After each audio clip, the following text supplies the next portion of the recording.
Je crois que mon premier match c'était avec mon père, j'étais très jeune, je crois que j'avais 8 ans. Et directement le premier jour c'est resté dans moi.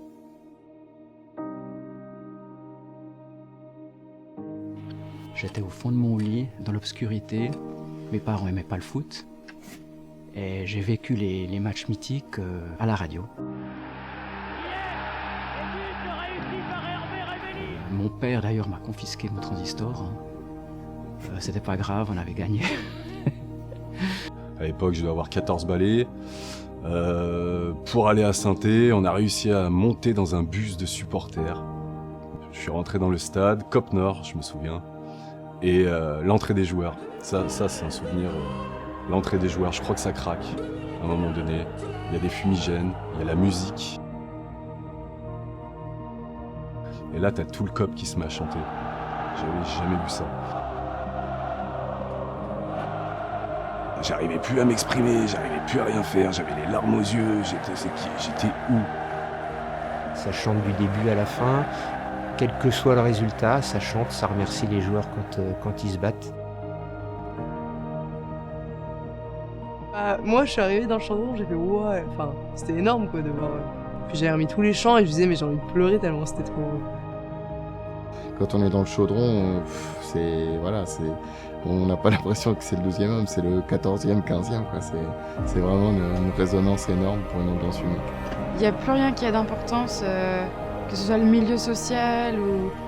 Tout le monde est là pour Saint-Étienne et tout le monde donne tout ce qu'il a, toute la voix, tout... On ressort du match, on a des bleus partout, mais on adore et on y tourne encore plus fort la fois d'après, quoi. Supporter, c'est supporter ton équipe quoi qu'il arrive, dans les bons, dans les mauvais. Alors les mauvais, bon, ils font mal à la tête, mais tu t'y remets parce que c'est une famille et ça te manque au bout d'un moment si tu vas pas au stade et si tu te réunis pas autour de cette équipe, quoi. Peu importe le résultat, parce que c'est l'excuse pour aller au stade. C'est un peu comme une religion. Sauf qu'au lieu d'aller à la messe le week-end, on va au stade. Ça reste un club à part. Saint-Étienne fait partie intégrante de ma vie. C'est très très important. Je l'ai même dans la peau.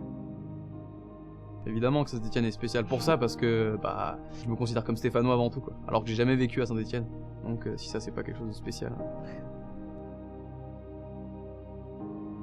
Le textile, c'est pas un milieu que je connais. Je m'attendais pas à ça, c'est une super découverte. Honnêtement, j'ai été très étonné. Parce que quand on achète un vêtement, on s'aperçoit pas qu'il y a toutes ces étapes qui sont derrière. Je pense qu'on se doute pas, en fait, on achète le produit qu'on voit dans la boutique et on se pose pas forcément la question de comment il est fait. Moi j'ai trouvé ça impressionnant déjà de voir vraiment que tout le monde travaille encore à la main. C'était... je m'attendais pas du tout à ça, quoi. Et du coup, j'ai trouvé ça... On a l'impression qu'ils prennent vraiment soin du produit du début jusqu'à la fin, quoi. On se dit que les gens, c'est des génies, quoi. Vous prenez le pari de revenir, de le faire chez nous, et ça, c'est bien. Ça représente les valeurs de Saint-Étienne aussi, où c'est pas facile de faire du textile en France à l'heure actuelle, et on en fait, on se bat pour le faire. Il y a un vrai savoir-faire qui se dégage, et ça touche parce qu'on sent que c'est un héritage qui s'est transmis, quoi, et ça c'est quelque chose qui touche. Il manquait quelque chose d'important avant le retour du Coq Sportif. Tout est réuni maintenant.